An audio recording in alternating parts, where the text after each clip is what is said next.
সবাইকে স্বাগত বৈশাখী টেলিভিশনের নিয়মিত আয়োজন ইস্পাহানি মির্জাপুর জিরো আওয়ারে। সমসাময়িক বিষয় এবং ঘটনা নিয়ে আলোচনা অনুষ্ঠান ইস্পাহানি মির্জাপুর জিরো আওয়ারে। আজকের আমাদের আলোচনার বিষয় ঐক্যের একাত্মতা ও অপপ্রচার মোকাবেলায় গণমাধ্যম।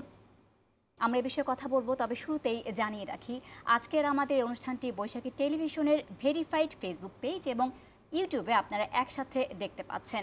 আমরা আলোচনা শুরু করব, তবে তার আগে দেখে নেব আজকের বৈশাখী টেলিভিশনের সংবাদ শিরোনামগুলো। ধর্ম ও মতভেদ ভুলে দেশের স্বার্থে একযোগে কাজ করার আহ্বান প্রধান উপদেষ্টার। ঐক্যের ডাকে ধর্মীয় নেতাদের একাত্মতা। বিশ্বে ভুয়া খবর ছড়ানোর শীর্ষে ভারত। আন্তর্জাতিক সমীক্ষার রিপোর্ট। ভারতীয় মিথ্যাচার মোকাবেলায় দেশীয় গণমাধ্যমের ভূমিকা চায় সরকার। গণমাধ্যম ও সামাজিক যোগাযোগ মাধ্যমে শেখ হাসিনার বিদ্বেষমূলক বক্তব্য প্রচারে ট্রাইব্যুনালের নিষেধাজ্ঞা। আগের বক্তব্য সরাতে বিটিআরসিকে নির্দেশ। সাম্প্রদায়িক বিভেদকে প্রতিহতের আহ্বান জানিয়েছেন প্রধান বিচারপতি। ষড়যন্ত্র মোকাবেলায় জাতীয় ঐক্যের গুরুত্ব স্বরাষ্ট্র উপদেষ্টার।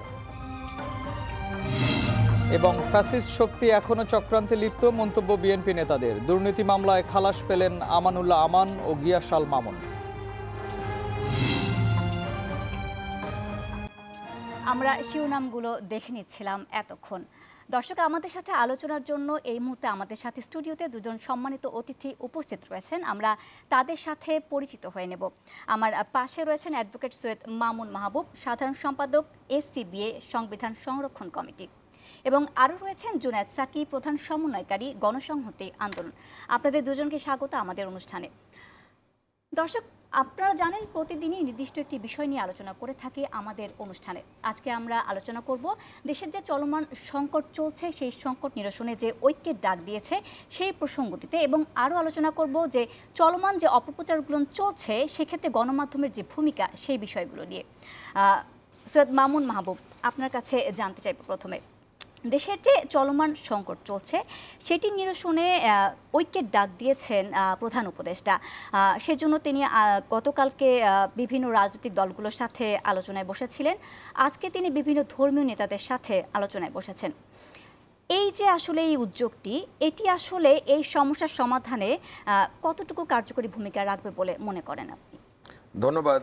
প্রথমে হচ্ছে দেশের চলমান সংকট নিয়ে বোধহয় জাতীয় ঐক্য ওইভাবে উনি ডাকেননি। দেশে তো 5ই আগস্টের পর এই সরকার জনগণের ম্যান্ডেট নিয়ে, ভালোবাসা এবং শ্রদ্ধার ম্যান্ডেট নিয়ে শহীদের রক্তের উপর দাঁড়িয়ে সরকার দায়িত্ব পালন করছে রাষ্ট্র মেরামত এবং রাষ্ট্রের সাংবিধানিক প্রতিষ্ঠানগুলো গড়ে তোলার প্রয়াসের জন্য।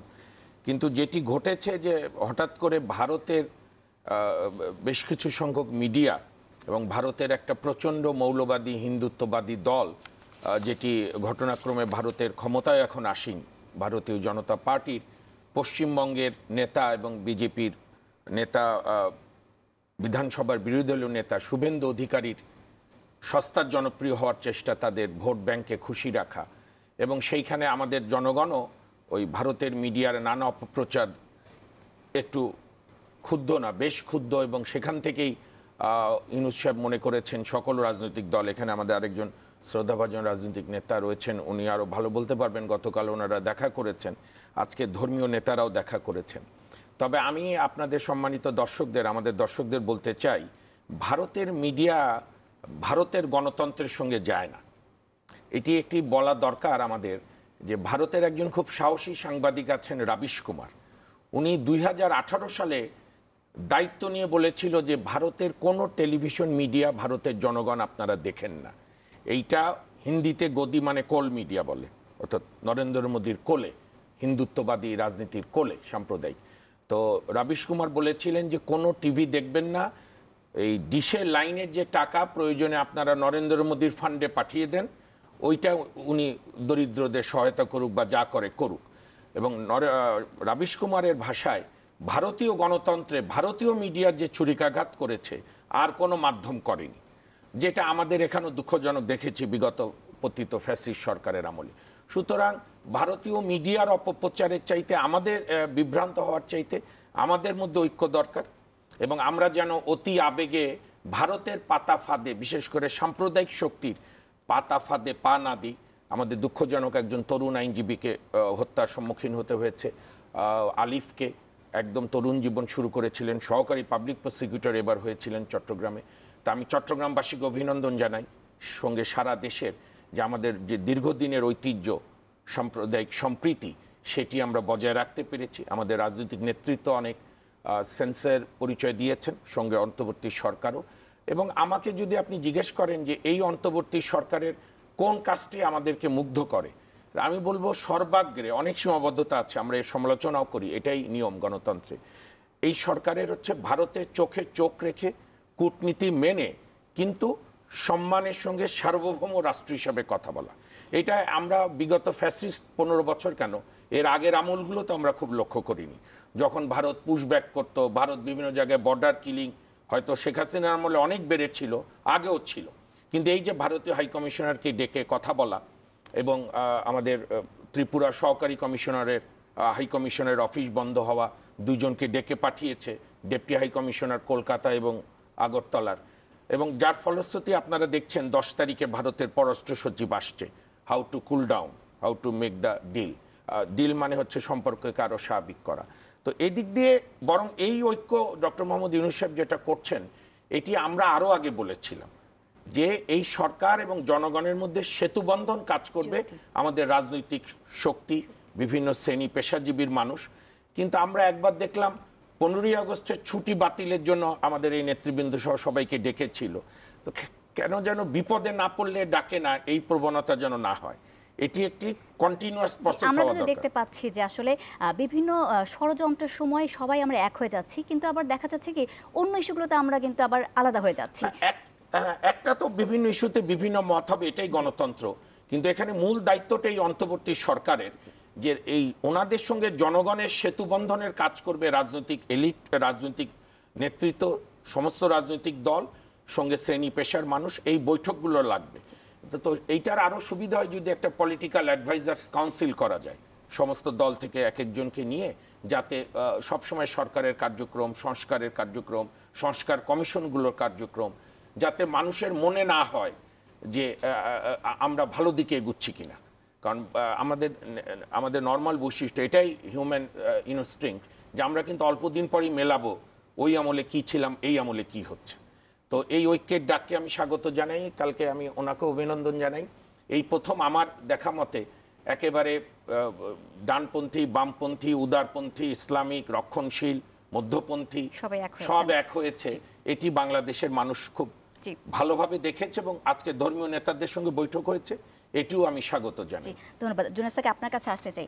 জাতীয় ঐক্যের কথা শুনছি এবং আপনারা কাজ করছেন যেটি নিয়ে, এবং গতকালকে আপনারা ছিল না সেখানে এই বৈঠকে। তো এই যে জাতীয় ঐক্য এই মুহূর্তে এগিয়ে নিয়ে যেতে আপনারা কিভাবে কাজ করছেন এবং ভবিষ্যতে কি করবেন আপনারা? ধন্যবাদ। আমি আমার সহালোচক সহ যারা দেখছেন সবাইকে সালাম এবং শুভেচ্ছা জানাচ্ছি। আমরা বহুদিন ধরেই কথাগুলো বলছিলাম, বিশেষত 5ই আগস্টের পর থেকেই, যে আমাদের যে রক্তক্ষয়ী লড়াইয়ের মধ্য দিয়ে, অসাধারণ আত্মত্যাগের মধ্য দিয়ে আমাদের ছাত্র শ্রমিক জনতার যে অর্জন, গণ অভ্যুত্থান, যেখানে রাজনৈতিক দলগুলোর দীর্ঘ সংগ্রাম এবং তাদের অংশগ্রহণ, তাদের সব ধরনের সহযোগিতা সবই ছিল। তো এটা একটা জাতীয় সংগ্রাম ছিল বলা চলে, যে আমাদের দেশের উপরে চেপে বসা একটা ফ্যাসিস্ট শাসন, তার বিরুদ্ধে। এবং সেই বিজয়ের উপরেই দাঁড়িয়ে আছে এই অন্তর্বর্তী সরকার। তাদের দুটো কাজ, একটা দৈনন্দিন রাষ্ট্র পরিচালনা করা, অন্যদিকে একটা রাজনৈতিক উত্তরণ, গণতান্ত্রিক উত্তরণকে সম্পন্ন করা, সেটাকে ফ্যাসিলিটেট করা। এই দুই কাজের জায়গাতেই যেহেতু এই সরকারটি আসলে নিজে কোনো পলিটিক্যাল পার্টি না, এটা সকলেরই একটা সমর্থনে বলেন, প্রধানত সিভিল সমাজের প্রতিনিধিদের নিয়ে এবং যারা ছাত্র আন্দোলনের নেতৃত্ব দিয়েছেন তাদের কয়েকজন প্রতিনিধিকে নিয়ে এটা গঠিত হয়েছে। কাজেই এই সরকারের সমর্থন ভিত্তি কিংবা ভিত্তিটাই হচ্ছে এই সকল অংশীজনরা, শিক্ষার্থী, রাজনৈতিক দল, শ্রেণী পেশার অংশীজন, সিভিল সোসাইটি এবং রাষ্ট্রের যে প্রতিষ্ঠানগুলো এই আন্দোলনে কিংবা এই পুরো প্রসেসে অংশ নিয়েছে। কাজেই একটা ঘনিষ্ঠ যোগাযোগ দরকার। সরকারের সমর্থন ভিত্তি যারা, তাদের সাথে ঘনিষ্ঠ যোগাযোগের মধ্য দিয়েই এই দুই কাজটি এগিয়ে নিতে হবে, দৈনন্দিন রাষ্ট্র পরিচালনা এবং রাজনৈতিক উত্তরণের কাজ। এইখানে একটা ভঙ্গুর রাষ্ট্র পাওয়া গেছে, মানে ফ্যাসিস্টরা যেভাবে দলীয়করণ করেছে, রন্ধ্রে রন্ধ্রে দুর্নীতি এবং একটা ভয়ঙ্কর চেহারা দাঁড় করিয়েছে। পুলিশ তো পালিয়ে গেছে, সেই পুলিশ মানে ফিরিয়ে আনতেই তো প্রায় 2 সপ্তাহ পার হয়ে গেছে, এখন পর্যন্ত ঠিকমতো অ্যাক্টিভ না। তো একটা উদাহরণ থেকেই বুঝতে পারেন যে পরিস্থিতিটা কোন জায়গায় আছে। সেই জায়গায় আমাদের এই দুই কাজের পাশাপাশি এখন পতিত ফ্যাসিস্ট শক্তির দোসররা দেশের ভিতরে এবং তাদের আন্তর্জাতিক সমর্থনকারীরা, বিশেষত আমরা দেখছি ভারতের মিডিয়ার একটা উল্লেখযোগ্য অংশ, এবং ভারতে যে এখন সরকার যে দলটি আছে, যে কথাটা খুব সুন্দরভাবে উনি বলেছেন যে এই বিজেপি সরকার তাদের নিজেদের যে রাজনীতি সেটার প্রয়োজনীয়, এবং একটা হাসিনা সরকারকে কোনো না কোনোভাবে কিংবা তাদের দোসরদেরকে এখানে কোনো না কোনোভাবে এস্টাবলিশ কীভাবে করা যায় তার জন্য আন্তর্জাতিক সমীকরণ তারা তৈরি করছে। পশ্চিমা দেশগুলোর কাছে বাংলাদেশকে একভাবে চিত্রায়িত করছে যে এইখানে কোনো মাইনরিটির কোনো অবস্থান নাই, সবাই খুব মানে সবার বাড়ি আগুন দিয়ে দেওয়া হচ্ছে, সবাই খুবই এখানে ভয়ঙ্কর অবস্থার মধ্যে আছে। এই যে একটা মানে সম্পূর্ণ ফেক চিত্র তারা প্রচার করছে, এটার মূল উদ্দেশ্য হচ্ছে পশ্চিমা দেশের কাছে বাংলাদেশকে কলঙ্কিত করা, সরকারকে কলঙ্কিত করা, অভ্যুত্থানকে কলঙ্কিত করা, এবং এখানে তাদের যে রাজনীতি, বাংলাদেশকে মৌলবাদী হিসেবে চিত্রিত করে নিজেদের অভ্যন্তরীণ রাজনৈতিক ফায়দা তোলা ইত্যাদি ইত্যাদি, এবং হাসিনা এবং তার শেখ হাসিনার অনুসারীদেরকে নানাভাবে সাহায্য বলতে পারি যে এই অপপ্রচারগুলো আসলে অন্তর্বর্তী সরকারকে ঝুঁকির মধ্যে ফেলার জন্য তারা সেটা করছে। এখন এই যে ত্রিমুখী একটা মানে তাদের চ্যালেঞ্জ, রাষ্ট্র পরিচালনা, রাজনৈতিক উত্তরণ এবং ষড়যন্ত্র মোকাবেলা করা, সেটার জন্য তার যে শক্তির ভিত্তি সেটা হচ্ছে জনগণ এবং এই তার প্রতিনিধি ফ্যাসিবাদ বিরোধী শক্তি সমূহ, তাদের সাথে একটা ঘনিষ্ঠ যোগাযোগ তার থাকা দরকার। এই জন্য আমরা দাবি করেছি আগেও, আমরা গতকালও এটা আমি ব্যক্তিগতভাবে এবং আমাদের দলের পক্ষ থেকে এবং এইটা উত্থাপন করেছি যে একটা ন্যাশনাল পলিটিক্যাল কাউন্সিল কিংবা আপনি যদি এটাকে অ্যাডভাইজারি কাউন্সিলও বলেন, যেভাবেই নাম দেন, একটা কাঠামো দরকার যেখানে সরকারের সাথে একটা নিয়মিত আলোচনার জায়গা আছে। ফলে সব ক্ষেত্রেই কোনো না কোনো সাজেশন, কোনো না কোনো মানে প্রয়োজনীয় সহযোগিতা সেটা দরকার হবে এবং সেটা করা যাবে। এবং সবচেয়ে বড় কথা হচ্ছে যে সরকার যেখানে রাষ্ট্র পরিচালনার ক্ষেত্রে অনেক সময় মানে ব্যুরোক্রেসির লাল ফিতার ঘেরাটোপে আটকে যায়, সেখানে তার যে একটা মাঝে মাঝে একটা বেশ কঠোর সিদ্ধান্ত, জোরালো সিদ্ধান্ত নিতে হয়, সেটারও শক্তির ভিত্তি কিন্তু এই সমর্থনকারীরা, যে তাদেরকে এটা নিতে হবে। ফলে সেই কাঠামোটা গড়ে তোলার কথা আমরা বলেছি। আমরা যে কথাটা বলেছি যে এইখানে একটা ভয়ঙ্কর অপপ্রচার চলছে বাংলাদেশের বিরুদ্ধে, সেটার বিরুদ্ধে তারা একটা যুদ্ধ চাপিয়ে দিয়েছে। এটাকে তাদের সফট পাওয়ার অনেক শক্তিশালী এবং সেই অর্থে তারা একটা ডিসইনফরমেশনের একটা যুদ্ধ চাপিয়ে দিয়েছে, সেটাকে আমাদের মোকাবেলা করতে হবে। ফলে রাষ্ট্রের দিক থেকে, সরকারের দিক থেকে উদ্যোগ নিতে হবে, জনগণকে উদ্যোগ নিতে হবে, সারা বিশ্বব্যাপী আমাদের প্রবাসীরা আছে তারা মিলে করবে। এবং সবচেয়ে বড়, আজকে আপনি যে আলোচনাটা তুলেছেন আমি খুব ধন্যবাদ জানাই, যে চলমান অপপ্রচারের পরিপ্রেক্ষিতে বাংলাদেশের গণমাধ্যমের কি ভূমিকা, এই জায়গাটা আমি না একটু শেষ করে আজকে দর্শক যারা দেখছেন তাদেরকে পরিষ্কার করে বলি যে বাংলাদেশের গণমাধ্যমকে বাংলাদেশের প্রকৃত চিত্র তুলে ধরতে হবে।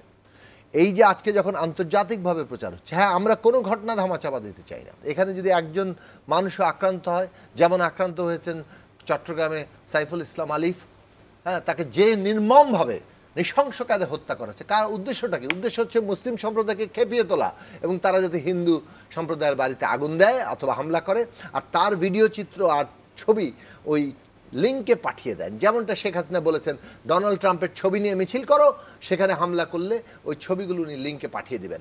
এই যে তাদের ভয়ঙ্কর একটা দেশ বিরোধী একটা তৎপরতা, এই তৎপরতাটা আজকে তারা চালিয়ে যাচ্ছে। ফলে বাংলাদেশে অনেকগুলো হামলা ঘটেছে, 5ই আগস্টের পর বেশ কিছু ঘটনা ঘটেছে, সেই ঘটনাগুলো কারা ঘটিয়েছে আজকে এই প্রশ্নটা আমাদের তুলতে হবে এবং সেটা তদন্ত করে ভালো করে দেখা দরকার যে এইখানে আবার এই পতিত ফ্যাসিস্টদের দোসররাই এইসব ঘটনা ঘটিয়ে তারা একটা বিশ্বব্যাপী ওই প্রচারটা নিয়ে যেতে চেষ্টা করছে কিনা যে বাংলাদেশে এই পরিস্থিতি আছে। বাংলাদেশে যে অনেক লোক সুযোগ সন্ধানীরা নাই তা নয়, যে যারা জমি দখল করতে চায়, যারা সাম্প্রদায়িক মনোভঙ্গিতে কিছুটা আছে, কিন্তু বাংলাদেশের জনগণের যে প্রতিরোধটা আমরা দেখলাম 5ই আগস্টের পর থেকে, বিশেষভাবে চট্টগ্রামের এই ঘটনার পরে ধন্যবাদ জানাই চট্টগ্রামের জনগণকে এবং সারা দেশের মানুষকে যে তারা কি ধরনের অসাধারণ ধৈর্য, সংহতি এবং সম্প্রীতির জায়গা রেখেছেন এত বড় একটি ঘটনা ঘটানোর পরেও।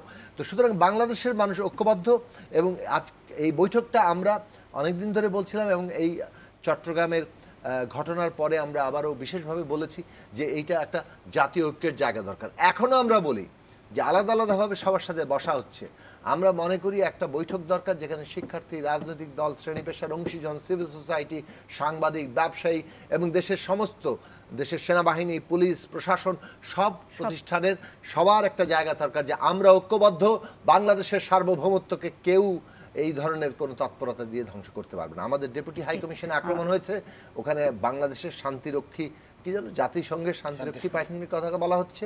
সুতরাং এই সমস্ত কথাবার্তা এই দেশে যেখানে আমরা একটা মানে সংহতি বজায় রাখছি, যে দেশের মানুষ উত্থান ঘটিয়ে একটা ফ্যাসিস্ট শক্তিকে হটিয়ে দিয়েছে, সেই ফ্যাসিস্ট শক্তির পক্ষে দাঁড়িয়ে যারা বাংলাদেশকে ক্ষতিগ্রস্ত করতে চাইছে আমরা তাদের বিরুদ্ধে দাঁড়াবো। আমরা আবারও বলি পরিষ্কারভাবে, আমরা কিন্তু বাংলাদেশের দিক থেকে এটা বলে দিয়েছি, আমরা সবাই মিলে বলেছি গতকাল সরকারকে, সরকার জানিয়ে দিয়েছে ভারতকে যে আমরা সুসম্পর্ক চাই, কিন্তু সেটা ন্যায্যতা, মর্যাদা, অধিকারের ভিত্তিতে। এইখানে আর পূর্বের মতো দাসত্বমূলক ওই নতজানু কোনো সরকারকে আপনারা দেখবেন না। এই পরিস্থিতি আপনারা যত দ্রুত মেনে নেবেন, যত খাপ খাইয়ে নিতে পারবেন, তত এই দক্ষিণ এশিয়ায় নতুন সুবাতাস বইবে। অথবা নতুবা আপনারা যা করতে থাকবেন, আমরা জাতীয় ঐক্যের মধ্য দিয়ে সেটা মোকাবেলা করব। আমরা সুসম্পর্কেই চাইতে থাকবো, আমরা অসত্যের বিরুদ্ধে সত্য নিয়ে দাঁড়াবো, আমরা ফ্যাসিবাদের বিরুদ্ধে গণতন্ত্র নিয়ে দাঁড়াবো, আমরা সাম্প্রদায়িক উস্কানির বিরুদ্ধে সম্প্রীতি, সংহতি নিয়ে দাঁড়াবো। রোধে যেভাবে আসলে দেশের আমরা যেভাবে প্রচার চালাচ্ছি, বিশ্বব্যাপী আমরা সেভাবে প্রচারণা চালাতে পারছি কিনা সে প্রসঙ্গে আপনার সাথে আমি কথা বলবো। প্রশ্নটি রেখে যেতে চাই আপনার কাছে। মামুন মাহবুব, আপনার কাছে আসতে চাই। প্রধান উপদেষ্টা বলেছেন যে সংখ্যালঘুদের সমস্যা সম্পর্কে সঠিক তথ্য জানতে হবে এবং এর প্রতিকার করতে হবে। এক্ষেত্রে আসলে নাগরিক সমাজ এবং গণমাধ্যম এইসব মিডিয়ার কাছে আপনার প্রত্যাশাটা কতটুকু? জি, ধন্যবাদ। আসলে শুধু গণমাধ্যম না, আমি যে অঙ্গনে কাজ করি দেশের সর্বোচ্চ সাংবিধানিক আদালত সুপ্রিম কোর্টে, আমি সেখানেও আমাদের শ্রদ্ধেয় বিচারপতিদের অনুরোধ করি, সঙ্গে আপনাদের গণমাধ্যমকে, যে এখন কিন্তু সাহস দেখানোর সময়। এখন সুবিধাবাদিতা পরিহার করে সরকারকে বা কোনো রাজনৈতিক দলকে খুশি না করে, কোনো ব্যবসায়ী মহলকে খুশি না করে, এটাই সময় সাহস করে সবার কার্যক্রম করা। এবং সেখানে আমাদের গণমাধ্যম কাজ করছে, আপনাদের মিডিয়ার অনেকগুলোই, কিন্তু এটিকে আরও বাড়ানো দরকার। যেমন ধরেন, আমি জানি না আজকে আপনাদের গণমাধ্যম সহ অন্যান্য গণমাধ্যমে এই নিউজটা এসছে কি না, যে গতকাল ভারতের পার্লামেন্টের বিরোধী দলীয় নেতা রাহুল গান্ধী উত্তরপ্রদেশের একটা শহরে গিয়েছিলেন, কারণ ওখানে হিন্দু মৌলবাদীর, আমি প্রথমে বলে নিই, সব ধর্মের প্রতি আমার শ্রদ্ধা অটুট। হিন্দু একটা শান্তির ধর্ম, অন্যান্য ধর্মের মতোই, কিন্তু হিন্দুত্ববাদ যেটা পলিটিক্যাল থিওরি, যেরকম ইহুদি ধর্ম নিয়ে দ্বন্দ্ব না, দ্বন্দ্ব হচ্ছে জায়নবাদ নিয়ে, যেটা ইসরায়েলে বর্বরতা করছে, ইসরায়েল আপনার গাজা সহ ওই এলাকায়। তো সেরকম রাহুল গান্ধী গিয়েছিল, একটা রোগ হয়েছে ভারতের হিন্দুত্ববাদীরা যে কোনো মসজিদের নিচে মন্দির খুঁজে পায়। তো সেখানে একটা প্রতিরোধে মিছিলে পুলিশের গুলিতে আমি বলবো প্রথমে 4 জন ভারতীয় মারা গেছেন, হতে পারে তারা মুসলমান। রাহুল গান্ধী গিয়েছে, তাদের ওই ঘটনাস্থল দেখতে গিয়েছিল গতকাল এবং তাদের পরিবারের সঙ্গে দেখা করতে। বিরোধী দলের নেতাকে মোদি গভর্নমেন্ট অ্যালাউ করেনি। রাহুল গান্ধী এরকম সংবিধান উঁচু করে বলেছে, আমি বিরোধী দলের নেতা, আমার অধিকার আছে যাওয়ার, আপনি দিচ্ছেন না। তো এই যে ভারত তো দুর্ভাগ্যজনকভাবে নেহেরু গান্ধীর ভারত আর নাই, এটা হচ্ছে প্রচণ্ড মৌলবাদী আরএসএস, বিজেপি, হিন্দুত্ববাদী। সুতরাং সাম্প্রদায়িক উস্কানি, দাঙ্গা, ধর্ম নিয়ে রাজনীতি, এইটা সূতিকাগার হচ্ছে ভারত। এই প্রচারণাগুলো যুক্তি তত্ত্ব দিয়ে আমাদের মিডিয়াগুলো বলা দরকার, সঙ্গে আমাদের সিভিল সোসাইটিগুলো সমাবেশ করা দরকার। এবং আমি যেটা আরেকটা বিষয় মনে করি যে আপনার ভারতের বাংলাদেশে আমরা একটা দীর্ঘদিন, এটা একটা হয়েছে কি, একচেটিয়া ফ্যাসিস্ট হাসিনার শাসনামলে আমরা নানা কারণেই নির্যাতন, নিপীড়ন, আমার পাশে যিনি বসে আছেন একাধিকবার শুধু জেল না শারীরিক নির্যাতনের শিকার হয়েছেন, আমরাও কম বেশি নানাভাবে। ফলে ভারত যে কন্টিনিউয়াস তার সংখ্যালঘুদের উপর অত্যাচার করেছে, এটা না আমাদের মিডিয়া বলতে পেরেছে, না আমাদের রাজনৈতিক দলগুলো বলতে পেরেছে। আজকে আপনি দেখেন আসামে একটা আইন হয়েছে একটা মাংস খাওয়ার উপরে নিষেধাজ্ঞা, যেটা কোনো প্রয়োজন ছিল না। কিংবা উত্তরপ্রদেশে একজনকে মেরে ফেলেছিল তার ফ্রিজে মাংস আছে দেখে, পরে প্রমাণ হচ্ছে ওই মাংস ছিল না। বা নানাভাবে এই যে একটা সাম্প্রদায়িক উস্কানি দিয়ে, এবং ভোটের আগে আপনার নরেন্দ্র মোদীর বক্তৃতা মনে থাকার কথা যে আমাদের হিন্দু বোনদের, হিন্দু ভদ্রমহিলাদের যে মঙ্গলসূত্র কেড়ে নিয়ে কংগ্রেস মানে রাহুল গান্ধীর দল বা ইন্ডিয়া জোট তারা মুসলমানদের টাকা দেবে। এই যে ধর্মভিত্তিক রাজনীতি যেটা মোদি করছে ভারতে, মোদি চাই এখানেও ধর্মভিত্তিক রাজনীতি হোক। এবং আমার সহযোদ্ধা ঠিকই বলেছেন যে তারা খুবই হতাশ যে আমাদের আইনজীবী আলিফ হত্যার পরে কেন এখানে কোনো সাম্প্রদায়িক দাঙ্গা না বলি অন্তত হামলা হলো না কেন। এবং এটাই বাংলাদেশ প্রমাণ করলো যে এই পদ্মা, মেঘনা, যমুনা, কপোতাক্ষের এই করতোয়ার বাঁকে বাঁকে এই জনপদ ধর্মভীরু কিন্তু ধর্মান্ধ নয়। তো এটাকে আরও আমাদের হাইলাইট করা, এবং আমি আপনার মাধ্যমে সকল মিডিয়াকে অনুরোধ করব, সাহস দেখানোর সময় কিন্তু এখন। কারণ একটা নির্বাচনের পর যারাই ক্ষমতা আসুক দলীয় সরকারের নানা রাগ অনুরাগ থাকে, এখন যদি আমাদের মিডিয়া সাহস না দেখায়, নির্বিঘ্নে প্রকৃত অর্থে গণসাংবাদিকতা না করে, তাহলে কিন্তু বাংলাদেশ এগুবে না। এবং এটা শুধু মিডিয়া না, রাজনীতিবিদরা করবেন, আমাদের বিচার বিভাগ করবে, অন্যান্য অঙ্গ প্রতিষ্ঠানগুলো। তো আমি এটা, এবং গতকাল বৈঠক, আজকের বৈঠক, আমি প্রচণ্ড আশাবাদী এবং আমাদের ব্যর্থ হওয়া যাবে না। আমি এই সুযোগে বলি, আমাদের মহান মুক্তিযুদ্ধ বিজয়ের মাস, আমরা ৭২-এ স্বপ্ন ভঙ্গ হয়েছে, ৯০-তে স্বপ্ন ভঙ্গ হয়েছে, ৯১-তে। আমরা এই জুলাই ৩৬-এর পড়ার স্বপ্ন ভঙ্গ সহ্য করতে চাই না। যে করি হোক আমাদেরকে সফল হতে হবে। এবং এই সরকার একটা ব্যক্তির সরকার না, এইটা একটা থিম, এইটা একটা ইথোস, এইটা একটা বাংলাদেশের মানুষের আত্মা। সেখানে উপদেষ্টার সংখ্যা বৃদ্ধি হতে পারে, বদল হতে পারে, কিন্তু ব্যর্থ হতে দেওয়া যাবে না রাষ্ট্র মেরামত এবং নির্বাচন। জি দর্শক, ইস্পাহানী মির্জাপুর 0 আওয়ারে একটা বিরতি নেব, আমাদের সঙ্গেই থাকবেন।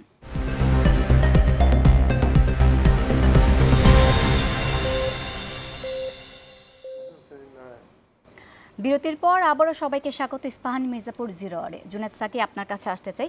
আপনার কাছে একটি প্রশ্ন ছিল যে অপপ্রচার রোধে আসলে বিশ্বব্যাপী আমাদের যেভাবে প্রচারণা চালানো দরকার সেভাবে আমরা করতে পারছি কিনা। তবে তার আগে আরেকটি বিষয় আপনার কাছে আমি জানতে চাইবো যে এই যে প্রধান উপদেষ্টার সাথে আপনাদের যে বৈঠক হলো, সেক্ষেত্রে আপনাদের আলোচনার বিষয়বস্তু কি ছিল সেই সম্পর্কে আগে একটু আপনাদেরকে বলবেন। যে একটা ছবি আমরা গণমাধ্যমে দেখেছি, আমরা এই ডিসইনফরমেশনের বিরুদ্ধে যে যুদ্ধটা, মানে ডিসইনফরমেশনের একটা যুদ্ধ চাপিয়ে দিয়েছে আমরা কার্যত আমরা দেখতে পাচ্ছি। ফলে সেটার বিরুদ্ধে আমাদের যে মানে সত্য ঘটনা নিয়ে, প্রকৃত বাস্তবতা নিয়ে আমাদের যে লড়াইটা, সেই লড়াইটা করতে হবে। এবং এটার জন্য নানা রকম ইনস্টিটিউশনাল জায়গা আছে, জনগণকে উদ্বুদ্ধ করার ব্যাপার আছে, প্রবাসীদেরকে যুক্ত করার ব্যাপার আছে, সবগুলো জায়গাতেই আমাদের কাজ করতে হবে। এবং এই ক্ষেত্রে যেটা মুশকিল যে হাই কমিশনগুলো, এখানে এখনও ফ্যাসিস্টদের অনেক দোসররা বসে আছে, সেটা যথার্থভাবে চিহ্নিত করা দরকার। তারা আমাদের ঘটনাগুলো প্রকৃতভাবে তুলে ধরতে পারছে কিনা, সেইখানে কাজ করতে পারছে কিনা, এটা খুব জরুরি বিষয়। যেটা আমি আবারও বলবো যে দেখেন, আমাদের এই যে প্রথমত আমাদের গণমাধ্যমের ভূমিকাটা কী হওয়া উচিত।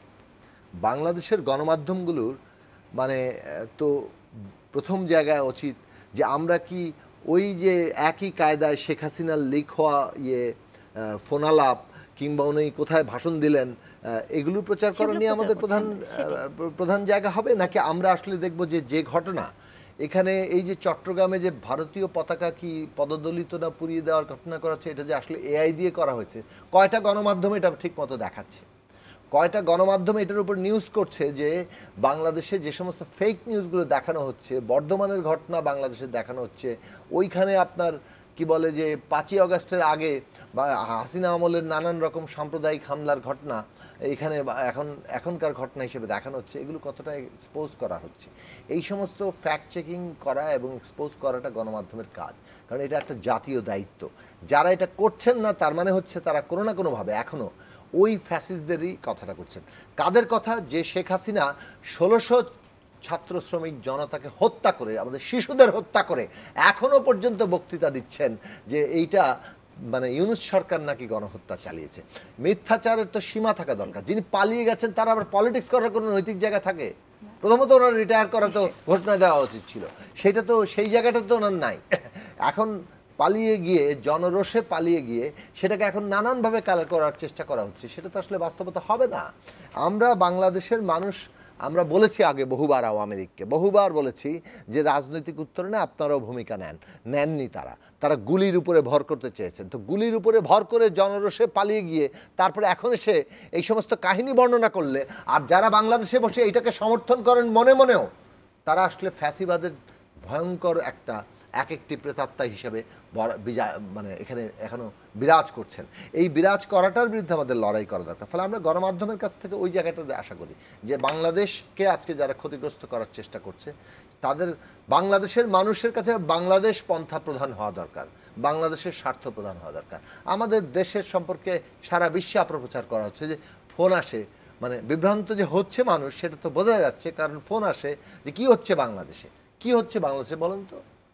বাংলাদেশের প্রতিটি সূচকে আমরা ধীরে ধীরে একটা আগ্রহ, আমরা অনেক অসন্তোষ আছে সরকারের, আমরাও সমালোচনা করি, কিন্তু বাংলাদেশে আপনি চিন্তা করে দেখেন $500 বিলিয়ন অর্থনীতি, তার মধ্যে $250 বিলিয়ন মানে পাচার করে দিয়েছে শেখ হাসিনা। তারপরে আবার কথা বলেন, এরপরে আবার কথা বলেন, এবং আওয়ামী লীগের কোনো লোক কথা বলেন যার ন্যূনতম কোনো অনুতাপ অনুশোচন নাই।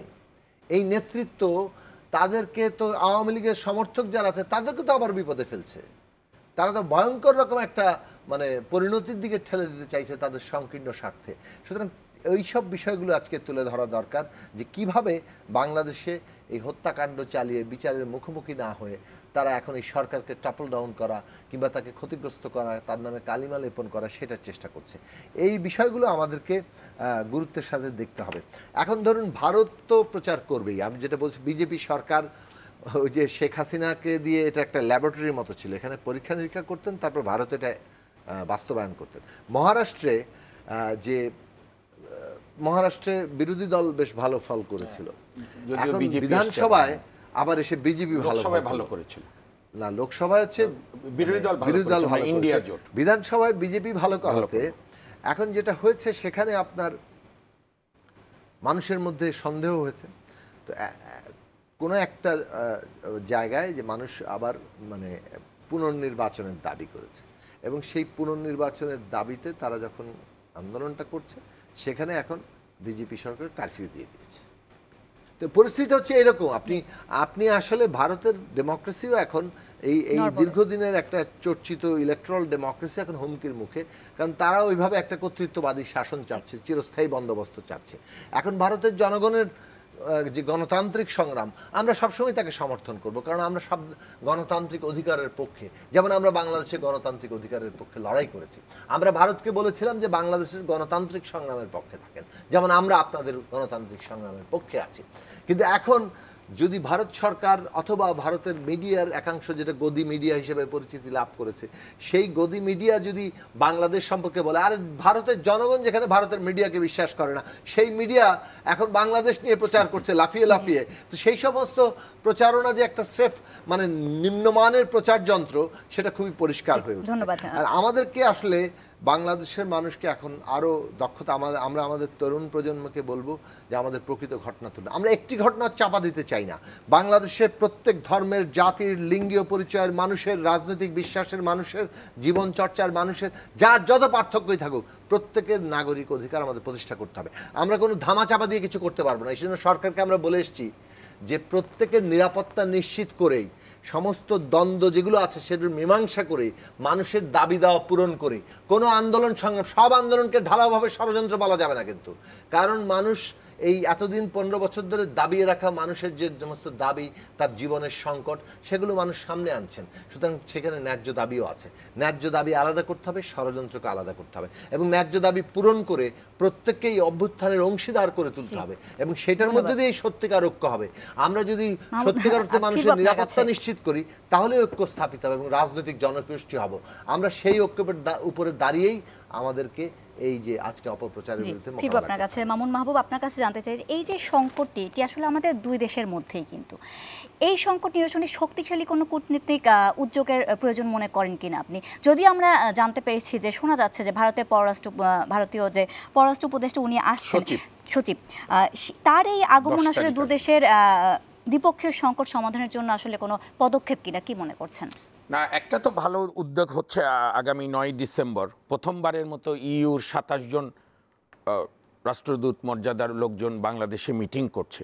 এইটা তো ইটসেলফই একটা বিশাল befitting reply to the Indian media এবং অপপ্রচারকারীরা যারা বলছে বাংলাদেশে অশান্তি, সেখানে আপনার ইউর সমস্ত প্রতিনিধিরা দিল্লি থেকে উড়ে এখানে আসছে 9 ডিসেম্বর যে বৈঠক।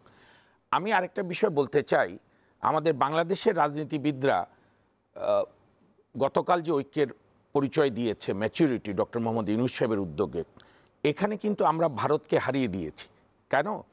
ভারতের ইভেন রাহুল গান্ধী বিজেপির বিরুদ্ধে যে তার গণতান্ত্রিক আন্দোলন আমরা সমর্থন করেছি, অনেকে করি এখনো, কিন্তু তারা কিন্তু 6ই আগস্টে সর্বদলীয় ঐক্য বসলো। এই যে 1500-1600 শহীদ হলো, 25,000 লোক বেশি আহত হলো, বাংলাদেশে ফ্যাসিবাদকে তারা 15 বছর লালন করলো একবার কংগ্রেস আমল থেকে নরেন্দ্র মোদী, ওটি নিয়ে আলোচনা করলো না। তারা সর্বদলীয় ঐক্য মিটিং করলো একজন পতিত পলায়নকৃত গণহত্যাকারীকে কিভাবে ওদের রাষ্ট্রে আশ্রয় দেওয়া যায়। তো এটার মধ্য দিয়েই তো ভারত আরও এক ধাপ গণতন্ত্র থেকে পিছিয়ে গেছে। পতিত স্বৈরাচারের জায়গা আমি তো বলবো মহাত্মা গান্ধীর ভারতে কেন হবে। আর আরেকটা বিষয় আমাদের সবসময় প্রচারের গণমাধ্যম সব জায়গায় যেটা রাখতে হবে, সেটা হচ্ছে বাংলাদেশ, ভারত এবং পাকিস্তানের আপনি যদি ঐতিহাসিক মূল্যায়ন করেন, বাংলাদেশের সাম্প্রদায়িক দাঙ্গার সংখ্যা একেবারে হাতে গোনা। কারণ এই যে বিজয়ের মাস, 16 তারিখ আমরা বিজয় দিবস পালন করব, এবার আরও মুক্ত পরিবেশে গণতান্ত্রিক উন্মেষের অগ্রযাত্রায়। তো আমাদের রাষ্ট্রের জন্মই হয়েছে যে যার যার ধর্ম শেষে পালন করবে, আমরা বাংলাদেশের অগ্রগতিতে দেখব। এখন প্রশ্ন হলো যে আমাদের অন্তর্বর্তী সরকারকেও যেটা করতে হবে, যে পুরাতন রোগগুলো যেন ভেসে না আসে, পুরাতন ভাইরাসগুলো যেন ভেসে না আসে, যেমন মানুষ যেন আস্থা পায়। আপনি কিন্তু বললে হবে না, বা আমি বললে হবে না আমি সুপ্রিম কোর্টের আইনজীবী, আমরা স্বাধীন, কিংবা আমার বন্ধু রাজনৈতিক নেতা জুনায়েদ সাকি বললেন আমরা রাজনৈতিক দলগুলো গণতান্ত্রিক হয়েছি। বাংলাদেশের প্রান্তিক জনগোষ্ঠীর শেষ মানুষের বিশ্বাস রাখতে হবে যে না, এখন সর্বোচ্চ আদালতে গেলে আমি ন্যায় বিচার পাবো, এবং ন্যায় বিচারের দরজা বন্ধ করা যাবে না। আমি কেন বলছি, কিছু কিছু ভাইরাস আমরা এখন আবার লক্ষ্য করছি। হাইকোর্টে অমুক ঘটনার আমি শুনানি শুনবো না, অমুক বিষয় শুনবো না, ধরেন অনেক কারণেই অনেক মামলার খালাস হবে, কিন্তু একেবারে হারির গতিতে না, পর্যাপ্ত শুনানি করে যাতে মানুষের আস্থা ফিরে আসে। এখন ধরেন সমস্যাটা কি, আমাদের ডাইলামাটা কোথায়? আমরা বলছি না, এটা ফ্যাক্ট। ইন্টারন্যাশনাল ক্রাইসিস গ্রুপ সারা বিশ্বের একটা প্রতিষ্ঠান, তারাও বলেছে ফৌজদারি বিচার ব্যবস্থা মিডিয়া শেখ হাসিনা ধ্বংস করে দিয়ে গেছে। তো সেই ধ্বংসস্তূপের উপর আপনার তো ভিত্তি করতে হবে। তা আপনি ভিত্তি করার সময় তো সকলকে নিয়ে আলোচনা করে ভিত্তি করবেন, সেখানে তো আপনার আস্থার আনতে হবে। ওই যে আমার বন্ধু যেটা বললেন, আপনি সকল আন্দোলনই যদি বলেন এটা ষড়যন্ত্র, এটা তাহলে তো আমার কানে ভাসে, মুক্তিযুদ্ধের পরে তো আমরা খুবই ছোট, তখন আমার পূর্বসূরিদের কাছে শুনেছি শেখ মুজিব বলতেন সদ্য স্বাধীন দেশ, সময় দাও সময় দাও। তো সময় দিতে দিতে তো উনি বাকশাল করে নিচে রাজা হলেন। আমি বলি 91 তো আমরা শুনতাম ভ্রূণ গণতন্ত্র, একে বিকাশ হতে দাও, পরে তো আর বিকাশ হলো না। ফলে সব কিছুকে আপনি পজিটিভলি দেখেন, মানুষের কথা বলার সুযোগটা আরও বৃদ্ধি করেন, এবং এই কথা বলা, আলাপ আলোচনা, কারণ গণতন্ত্র বলেই হচ্ছে বিতর্ক, দ্বিমত, এবং সবশেষে দেশের স্বার্থকে বড়। আলোচনায় ফিরবো, একটা বিরতি নিয়ে আসবো। দর্শক, ইস্পাহানি মির্জাপুর জিরোর একটা বিরতি নেব, আমাদের সঙ্গে থাকবেন।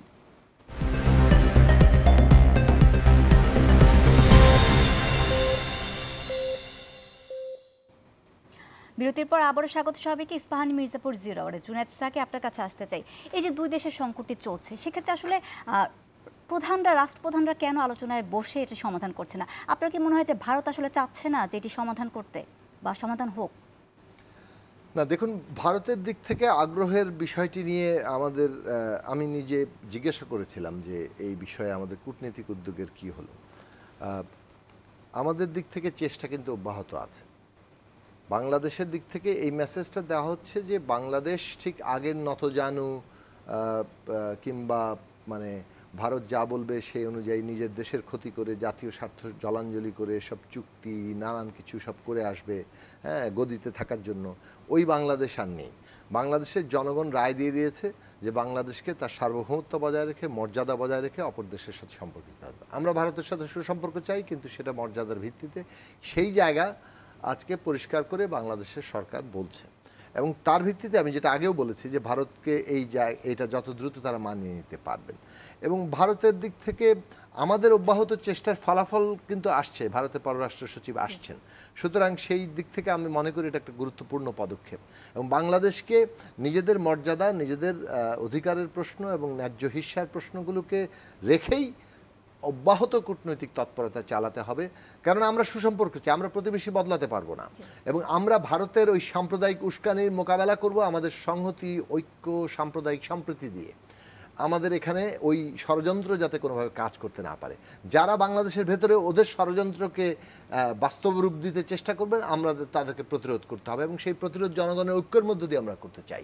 ফলে বাংলাদেশের জনগণ এটা ইতিমধ্যে এতটাই সচেতন রাজনৈতিক জনগোষ্ঠী হিসেবে দাঁড়িয়েছেন, যেটার প্রকাশ 5ই আগস্টের পর থেকে এবং বিশেষভাবে চট্টগ্রামের ঘটনার পর আমরা দেখেছি, সেইটা অভূতপূর্ব। এবং সেই জায়গাটা আমাদের শক্তির জায়গা। আমরা মনে করি এই জায়গাটাকে রক্ষা করতে হবে, এবং সেই রক্ষার ক্ষেত্রে আমাদের কাজ করা দরকার, আমাদের কূটনৈতিক তৎপরতা চালানো দরকার। কেননা ভারতের এই চেষ্টাগুলো অব্যাহতভাবে যদি আমাদের জনগণ যেভাবে ব্যর্থ করে দিচ্ছেন, ভারতের চেষ্টা বলতে ভারতের পতিত ওই যে ফ্যাসিস্ট সরকার এবং তাদের কোনো যারা ভারতের মধ্যে যে অংশ সহযোগিতা করতে চাইছে, তাদের এই চেষ্টা ব্যর্থ হয়ে যাবে। আমাদের লক্ষ্যটা দক্ষিণ এশিয়া থেকে আরও বড় জায়গায় নেওয়া দরকার। পুরো দক্ষিণ বিশ্ব, যাকে বলে গ্লোবাল সাউথ, আমাদের গ্লোবাল সাউথের আমরা একটা নেতৃস্থানীয় দেশ হিসেবে বাংলাদেশ আগামী দিনে দাঁড়াবে, সেই লক্ষ্যে আমাদের এগিয়ে যাওয়া দরকার। এবং সেই জন্য আমরা আমাদের নতুন রাজনৈতিক বন্দোবস্ত, আমাদের একটি গণতান্ত্রিক সংবিধান, আমাদের একটা ইনক্লুসিভ রাজনৈতিক ব্যবস্থা, যেখানে আমাদের সমস্ত নাগরিকের মর্যাদা প্রতিষ্ঠিত এবং অধিকার প্রতিষ্ঠিত, সেই জায়গাটা আমরা তৈরি করতে চাই। কারণ আমরা দেশের উন্নতির সাথে সাথে ওই জায়গায় পৌঁছাতে চাই। ভারত যতই আমাদেরকে সাম্প্রদায়িক মানে কি বলে দাঙ্গার দিকে ঠেলে দিক না, পাকে ফেলে দিতে চাক, কিংবা আমাদেরকে যতই উস্কানির মধ্যে ফেলে দিতে চাক, ফ্যাসিবাদের দিকে ঠেলে দিতে চাক, এই ধরনের অপপ্রচার করে আমাদেরকে কলঙ্কিত করতে চাক, আমরা তার প্রত্যেকটির, এই যে বললাম যে অসত্যের বিরুদ্ধে সত্য, ফ্যাসিবাদের বিরুদ্ধে গণতন্ত্র, উস্কানির বিরুদ্ধে সম্প্রীতি দিয়ে আমরা মোকাবেলা করব। সেই জায়গাটা আমাদের এবং উস্কানিতে আমরা পা দেইনি, সেটি আমরা প্রমাণও কিন্তু করেছি অনেকবার। জি, ধন্যবাদ। সেই জায়গাটা আজকে গ্লোবালি তুলে ধরা জি দরকার। জি জি, ধন্যবাদ। মামুন মাহবুব, আপনার কাছে জানতে চাইব, আজকে আরেকটি ঘটনা ঘটেছে আমাদের দেশে, যে শেখ হাসিনার যে বিদ্বেষমূলক যে সংবাদগুলো, যে বক্তব্যগুলো প্রচার হচ্ছিল, সেটি নিষেধাজ্ঞা এসেছে অপরাধ ট্রাইব্যুনাল থেকে। সেক্ষেত্রে আসলে আপনার কি মনে হয় যে এই পদক্ষেপকে আরও আগে নেওয়া উচিত ছিল কিনা? না, দেখেন, এটা তো কোর্টের একটা আদেশ দিয়েছে ইন্টারন্যাশনাল ক্রাইমস ট্রাইব্যুনাল। আসলে আপনার শেখ হাসিনা হচ্ছে একজন প্যাথোলজিক্যাল লায়ার, এবং আমি বহুবার বলেছি, শেখ হাসিনার মিথ্যা যদি মুখোমুখি হয়, মিথ্যা পালিয়ে যাবে, যে আমি তো রানার্স আপ, চ্যাম্পিয়ন হচ্ছে শেখ হাসিনা মিথ্যায়। তো তার এই বক্তব্যগুলো প্রচার বা অপপ্রচারের মানে আমার মেইন বক্তব্য হচ্ছে, শেখ হাসিনার ন্যারেটিভে আমরা ঘুরব না। আপনি যেটা নিষেধাজ্ঞা দিয়েছে, আধুনিক যুগে নিষেধাজ্ঞা কতটুকু কার্যকর হয়, অতীত তো অনেকের ব্যাপারে দিয়েছে, এগুলো টেকনোলজিক্যাল বিষয়, আপনারা ভালো বুঝবেন। কিন্তু আমি যেটা মনে করি যে এখন পর্যন্ত ধরেন আমার আইন প্রফেশনের কারণে আমাদের টপ টু বটম মানুষ আসে, একেবারে মানে কোনো আওয়ামী লীগের কোনো লেভেলেও আমি এখন পর্যন্ত কোনো অনুশোচনা দেখিনি। তারা এখন ওই ন্যারেটিভেই যে শেখ হাসিনা পালিয়েছে, এটাও তারা মনে করে এটা একটি কৌশল। তো যে দলের নেতা কর্মীদের মানসিক দাসত্ব এত নিম্ন পর্যায়ে, যে 1600 অধিক মানুষকে হত্যা করে 25,000কে আহত করে নিজের বোনকে নিয়ে, তার আগে দেখুন আপনি 3 তারিখে শেখ পরিবারের সবাইকে সে দেশ ছেড়ে চলে যেতে বলেছে, থেকেছে যদি পারি লাস্ট গোলাগুলি করে টিকলাম না টিকলাম, ভারতের সাহায্য নিয়ে বোনকে নিয়ে চলে যাব। এরকম একজন পলায়ন পর, কারণ বাংলাদেশে কিন্তু গত 500-600 বছরের বাঙালির ইতিহাসে লক্ষণ সেনের পর আর কেউ এভাবে পালায়নি। আমরা যাকে স্বৈরাচার বলতাম, হোসেন মোহাম্মদ এরশাদ, শেখ হাসিনার তুলনায় অনেক সফিস্টিকেটেড ছিলেন তিনি, সেও কিন্তু 6ই ডিসেম্বর 90-তে পালায়নি। তদানীন্তন সেনাপ্রধান বলেছিল আপনি বাইরে যাবেন কিনা, উনি বলেছিলেন আমি ফেস করব। তো সুতরাং শেখ হাসিনা সর্ববিচারে একজন পলাতক, ভীতুক এবং আপনার খুনি, গণহত্যাকারী। তার ন্যারেটিভে না ঘুরে আমাদের বরং আজকে আপনাদের গণমাধ্যমের আরও একটা ভূমিকা দরকার। আপনারা সংস্কারগুলো নিয়ে রিপোর্ট করেন, যে আইন বিচার বিভাগ সংস্কার কমিশন, সেটার কাজের অগ্রগতি কি, বা আপনাদের গণমাধ্যম সংস্কার কমিশন তাদের অগ্রগতিগুলো কি, বা আমরা দেখছি যে হঠাৎ কি আমাদের সব গণমাধ্যম একেবারে সাধু হয়ে গেল, তাহলে কোথাও কি কোনো কিছু হচ্ছে কি না। এখন সাহস করে নৈতিকতাকে পুঁজি করে আপনাদের মতো টিভি যারা করছেন আমি ধন্যবাদ, এরকম আরও সবাইকে এগিয়ে আসতে হবে। আর ব্যক্তিগতভাবে যদি আমাকে জিজ্ঞেস করেন, আমি এই প্রসঙ্গে বলছি না এটি আদালতের আদেশ হয়েছে, আমি ছোটবেলা থেকে আমি নিষেধাজ্ঞাটা আমার কাছে পছন্দ হয় না। ধরেন কোনো পত্রিকা আপনার পছন্দ হয় না, আপনি ওর চেয়ে তো ভালো পত্রিকা বের করেন, বা কোনো বই আপনার পছন্দ হয় না, আপনি তার বিরুদ্ধে আরেকটা বই লেখেন। এই নিষেধাজ্ঞা, ব্যান, এগুলো হচ্ছে আপনার কলোনিয়াল হ্যাংওভার, ব্রিটিশরা এগুলো করতো। কিন্তু এই নিষেধাজ্ঞার ক্ষেত্রে কিন্তু বলা হচ্ছে যে যে মামলাগুলো চলছে সেগুলো আসলে হ্যাম্পার করছে, সেগুলো এই কারণে আসলে নিষেধাজ্ঞা ঠিক দেওয়া আছে, হয়েছে। সেটা দিয়েছে। বাংলাদেশের মানুষ তো ইতিমধ্যে শেখ হাসিনাকে নিষেধাজ্ঞা দিয়েছে, তাকে তো থাকতে দেয়নি, এবং মাত্র ৪৫ মিনিট সময় পেয়েছিলেন সেই মহিলা, মানে সেই কথিত প্রধানমন্ত্রী, যিনি, যার দলের নেতা কর্মী বুদ্ধিজীবী সমস্ত তার আওয়ামী পরিবার বিশ্বাস করত সব কিছু শেখ হাসিনা ঠিক করবে। আপনার কি মনে আছে ২১শে জুলাই সুপ্রিম কোর্টে একটা হিয়ারিং হলো না, নাটক, ওই যে ছাত্রদের আপনার মেধার ভিত্তিতে কোটা, ওইখানে তদানীন্তন সর্বোচ্চ আইন কর্মকর্তাকে আমি জিজ্ঞেস করেছিলাম, আইন পেশার কারণে সবাই সবার পরিচিত, যে ভাই কি মনে হচ্ছে, বলে না পিএম খুব স্ট্রং আছে, নাথিং, বরং সাবধানে থাকো। ২১শে জুলাইতে তার রিপোর্ট ছিল, তো সাবধান তো আমাদের হতে হয়নি, তারাই দেশ ছেড়ে পালিয়েছে। তো এখানে আমি যেটা বলবো, এবারকার বিপ্লব কিন্তু অন্যান্য বিপ্লবের মতো না। বিদ্রোহ ধরেন কোনো রাজনৈতিক দলের নেতৃত্বে হয়নি, কোনো ব্যানারে হয়নি, হয়েছে বাংলাদেশের যারা মালিক, জনগণ, তাদের জাগরণ হয়েছে, মালিকদের জাগরণ। এবং আমি সবসময় বলি যে মালিকদেরকে সবসময় সতর্ক থাকতে হবে, কারণ রাষ্ট্র ক্ষমতায় যারাই আসবেন তারা কিন্তু মালিক না, তারা আমাদের ট্রাস্টি, অর্থাৎ তাদেরকে দায়িত্ব দিয়েছি আমরা, আপনারা এই রাষ্ট্রটা পরিচালনা করেন, তো তারা যেন প্রভু না হয়ে যায়। আপনাকে আমি এই প্রসঙ্গে বলি, ভারতের একজন বিখ্যাত রাজনৈতিক ব্যক্তিত্ব ছিলেন, যিনি নিজে দলিত, অচ্যুত হিন্দুদের মধ্যে, বাবা সাহেব ভীমরাও আম্বেদকর, ওদের সংবিধান প্রণয়ন কমিটির চেয়ারম্যান। উনি সেই 1949-এ বলেছিল যে যখন কোনো রাজনৈতিক দলের নেতা কর্মীরা রাজনৈতিক নেতাকে সম্মানের পরিবর্তে পূজা শুরু করে, মানে পায়ে প্রণাম করে, গণতন্ত্রের পতন ওইখান থেকে শুরু হয়।